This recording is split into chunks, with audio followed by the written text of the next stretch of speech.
Chapter 33.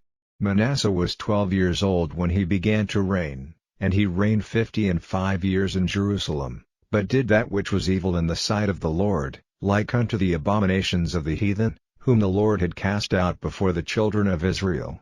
For he built again the high places which Hezekiah his father had broken down, and he reared up altars for Baalim, and made groves, and worshipped all the host of heaven, and served them.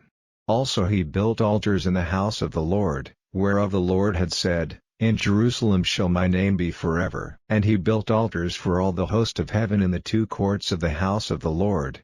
And he caused his children to pass through the fire in the valley of the son of Hinnom. Also he observed times, and used enchantments, and used witchcraft, and dealt with a familiar spirit, and with wizards. He wrought much evil in the sight of the Lord, to provoke him to anger.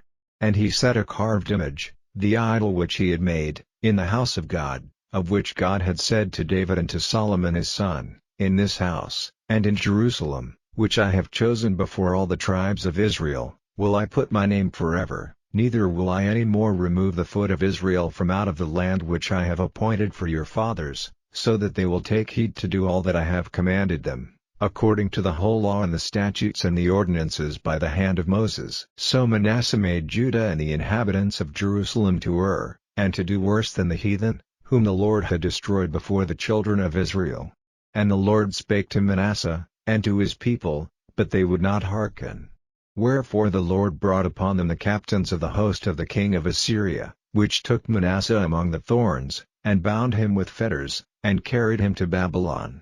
And when he was in affliction, he besought the Lord his God, and humbled himself greatly before the God of his fathers, and prayed unto him, and he was entreated of him, and heard his supplication, and brought him again to Jerusalem into his kingdom. Then Manasseh knew that the Lord he was God.